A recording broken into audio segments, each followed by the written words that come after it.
Hey, how's it going, guys? It's Nate here. And Skyrim is yeah, you know the drill. It's a big game, made even bigger by her incredible modding community. 8 years later, it's arguably the driving force behind the Elder Scrolls V's continued relevancy, despite Bethesda moving on to different, multiplayer-themed pastures. Anyway, welcome to episode 4 of our still somewhat inappropriately named Immersive mod series, where we take a look at 5 excellent, amazing Elder Scrolls V mods that may or may not always be totally immersive, but usually are.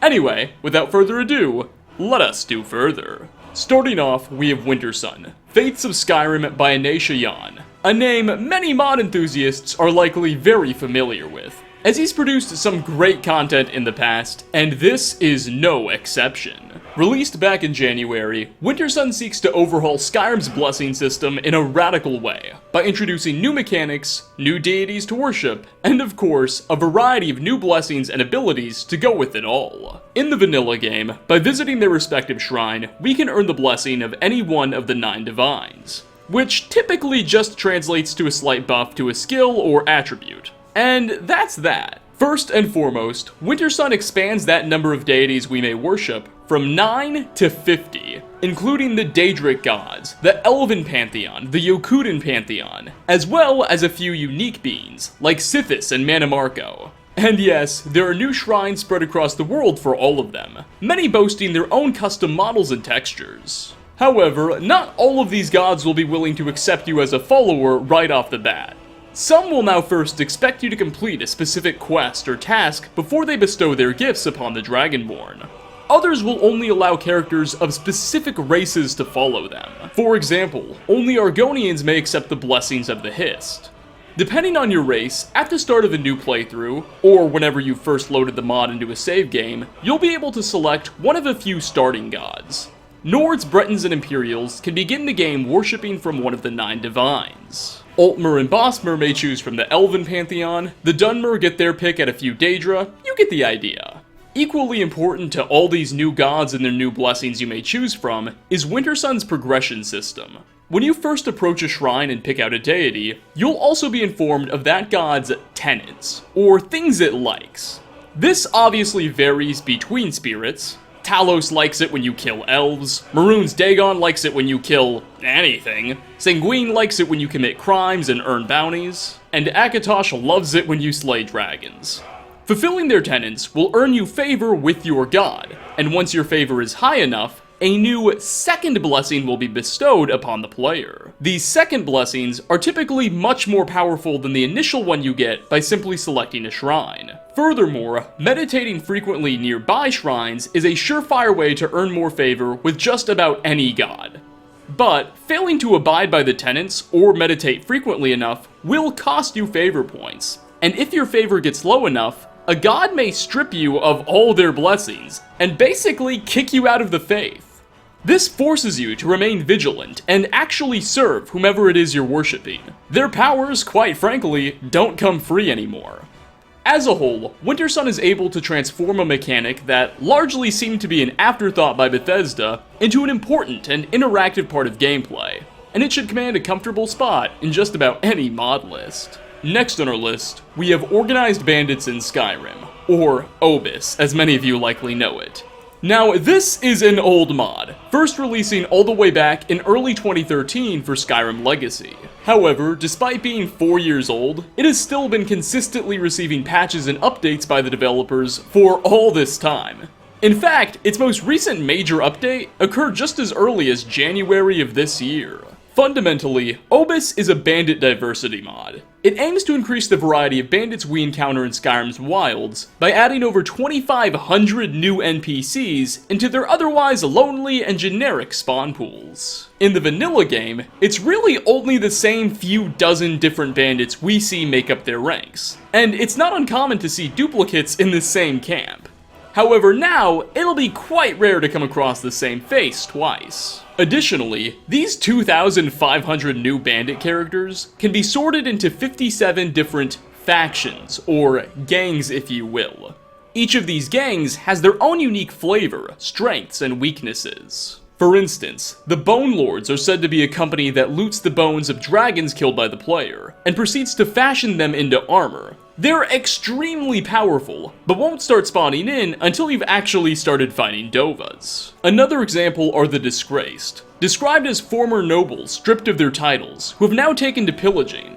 They'll typically travel with large escorts, but refuse to wear anything but their fine clothes, making them especially vulnerable. The Blind Eyes are a cult of deranged blind men, bent on permanently stripping the gift of sight from mankind.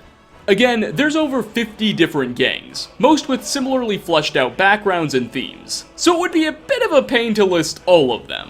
Thankfully, once you've installed Obis, a series of books titled The Books of Bandits will start spawning in, and they'll provide an excellent, narrative-friendly explanation behind many of these tribes. And don't worry, your typical petty looters and ravengers still aren't going anywhere. They'll remain present in abundance all over the place, but have gotten an overhaul to their classes and AI. No more will you be facing off against generic foes who are simultaneously good with a bow and sword.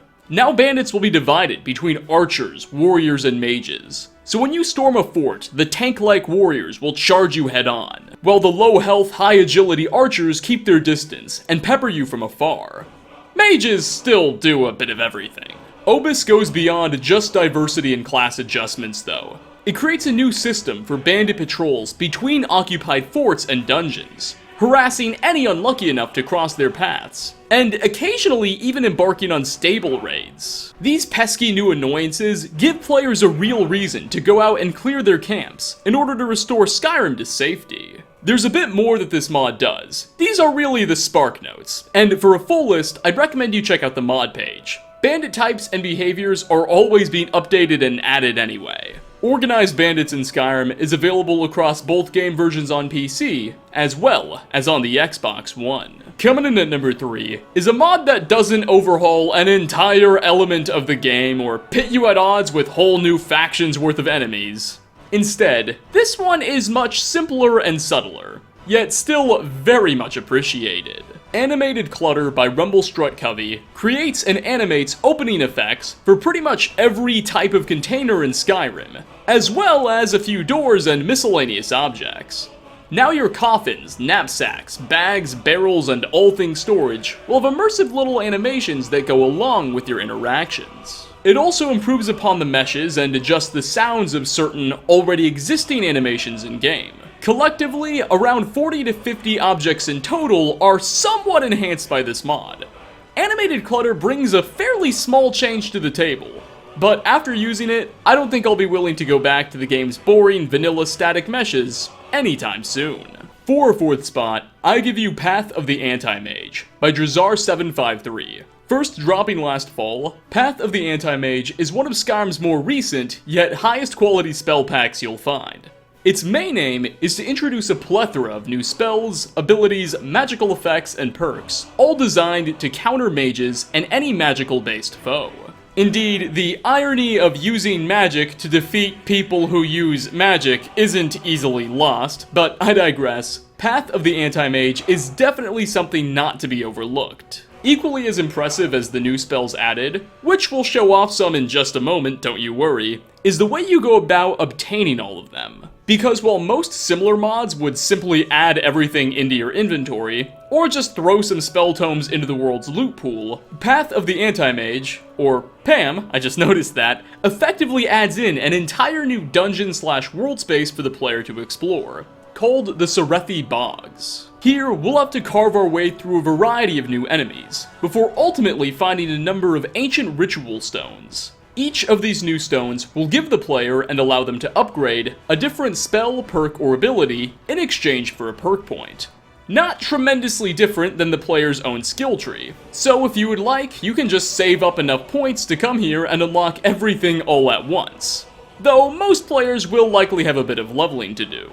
Around 33-ish new anti-magical effects will ultimately be at your disposal. Some of my favorites include Silence, a shout-like power that cuts an enemy off of their magical supply for a short time, forcing them into melee. There's also the Psionic Blades, a pair of spectral daggers that can be summoned which deal damage based on your alteration skill. and also burn an opponent's magicka.